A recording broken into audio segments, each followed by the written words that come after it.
let's transition and let's talk about the Cincinnati Bengals and the Las Vegas Raiders.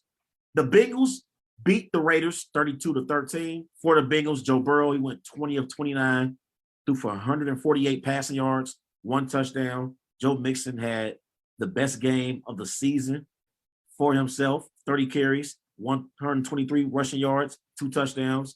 For the Raiders, Derek Carr, he finished 19 of 27, 215 passing yards, 1 touchdown, 1 interception. So my biggest takeaway in this game was how the Bengals offensive line were able to dominate the Raiders defensive line. I thought that was the biggest difference in the game. And that's why you saw Mixon have 30 carries for 123 rushing yards. He averaged over 4 yards per carry, 2 touchdowns. This was the best game of the season for Joe Mixon. And I've been saying for the last few weeks about how Zach Taylor and Joe Burrow need to involve Joe Mixon more in the offense.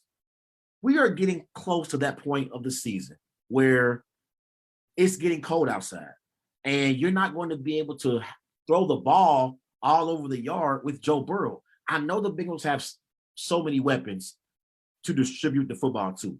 You got T. Higgins, you got Tyler Boyd, you got Ja'Marr Chase, you got Uzama. But in order for the Bengals to be true contenders in the AFC, they have to rely on Joe Mixon. And I think Joe Mixon is one of the most underrated running backs in the NFL. And I think he showed that Sunday afternoon in Las Vegas because the Raiders defense, they had no answers for Joe Mixon and the Bengals rushing attack.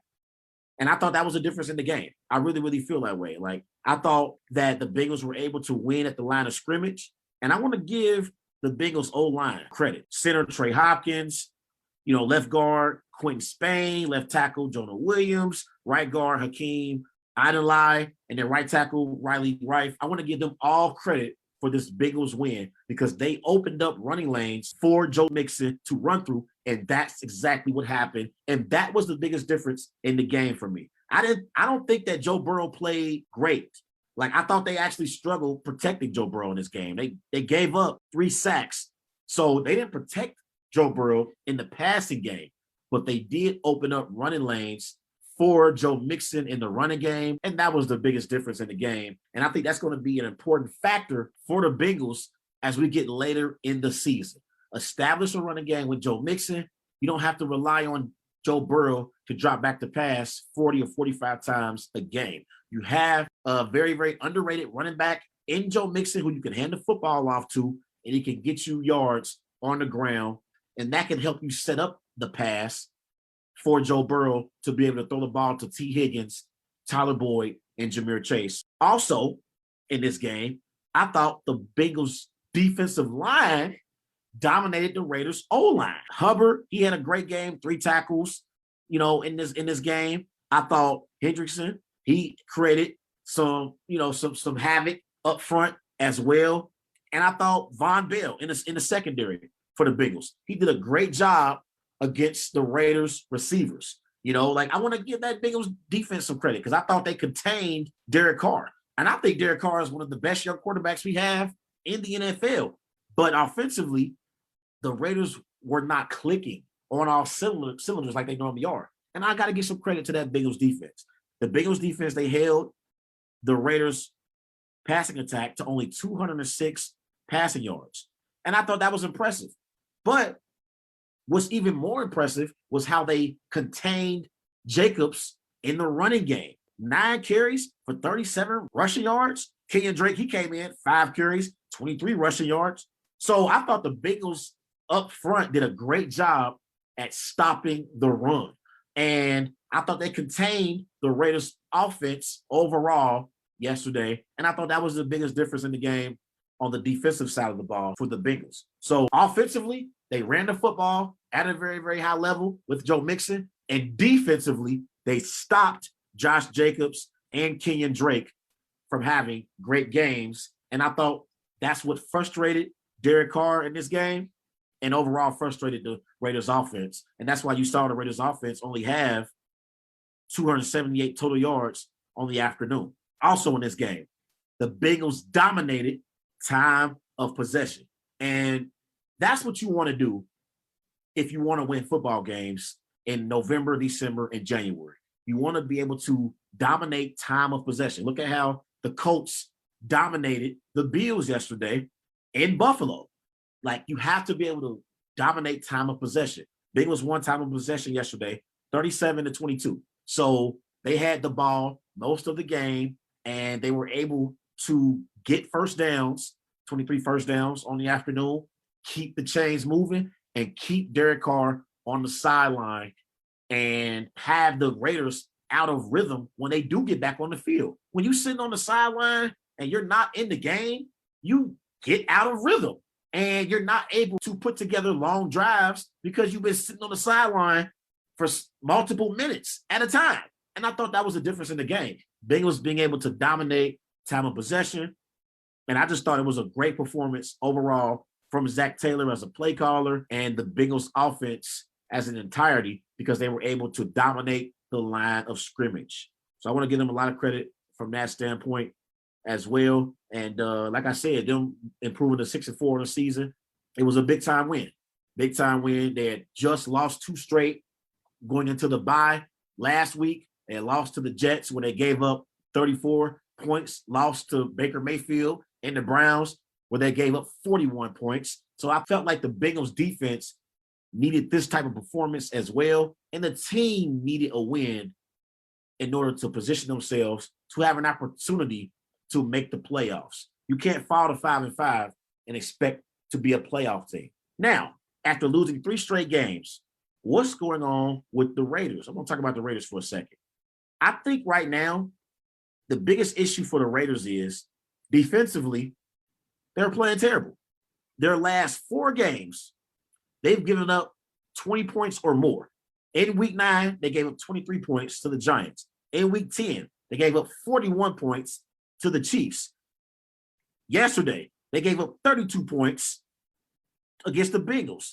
And then in week 7, they gave up 22 points against Jalen Hurts and the Eagles. So defensively right now, the Raiders, they aren't playing good football. And I think that's something that they need to improve on if they want to be a playoff contender in the AFC. Defensive coordinator Gus Bradley for the Las Vegas Raiders, he has to get his defense to start playing much better football if the Raiders want to be true contenders in the AFC.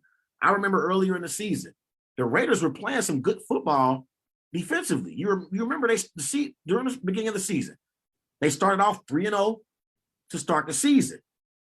And I thought defensively, although teams were still able to score on the Raiders defense, they were able to create turnovers at key moments in games. And I thought that was the difference for their team early part of the season.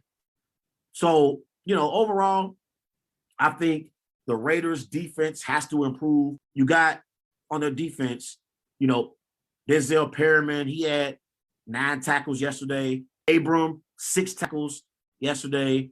Carl Nassib, I think he's having a very, very good season.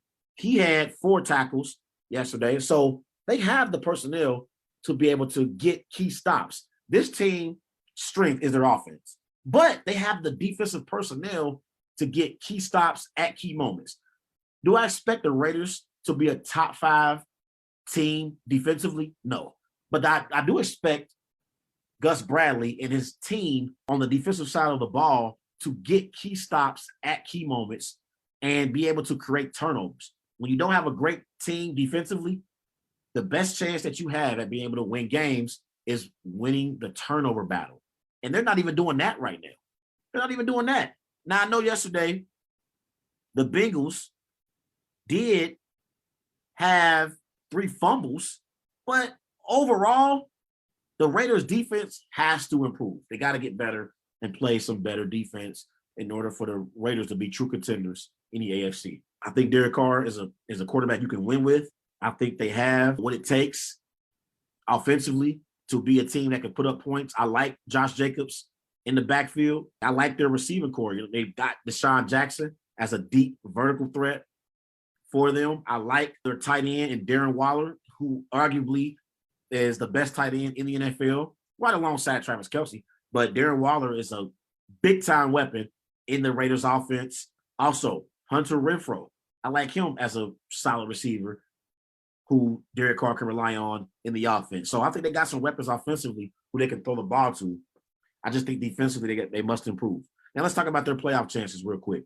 The Raiders this week, week 12, they got a Thanksgiving Day matchup against Dak Prescott and the Dallas Cowboys, 4:30 p.m.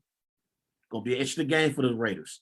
That's a game that they could win, but they could also lose. If they steal this game on the road in Dallas, improve to 6-5 on the season, it'll be probably their biggest win of the season thus far.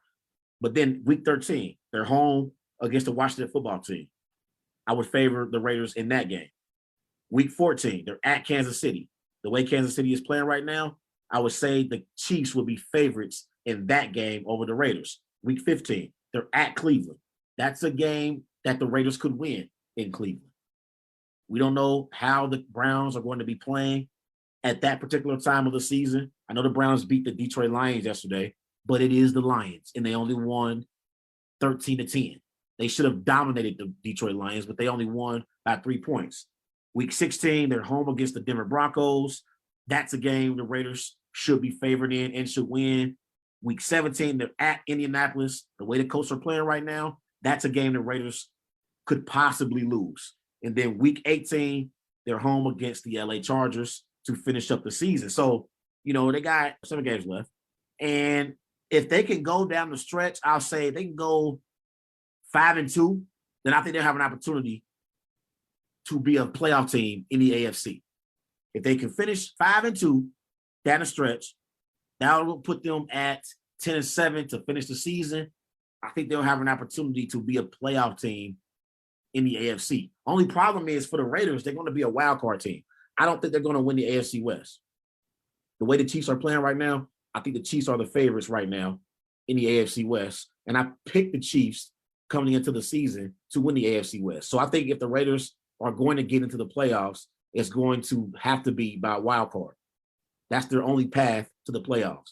And right now, you look at the AFC East, Buffalo, they've been struggling. New England is in first place right now in the AFC East. But even if New England doesn't win the AFC East and Buffalo ends up winning the AFC East, I think the Patriots are more of a playoff team right now than the Las Vegas Raiders. And then in the AFC North, Bengals just beat the Raiders. So they have the tiebreaker over the Raiders. The Ravens, they are leading the AFC North. So it's going to be tough for them to get in that way. Now, you do got 3 wild card teams, so the Raiders may have an opportunity. And then you look at the AFC South, even though the Titans lost yesterday, Titans probably going to get in. Colts are probably going to get in. No other team from the AFC South is going to get in. Houston, they're terrible, even though they did win yesterday. The Jaguars, they're one of the worst teams in the NFL. And then, so I think the Raiders have an opportunity to be one of those last playoff teams in the AFC. They'll be like the 7th team in the AFC playoffs once this playoffs roll around.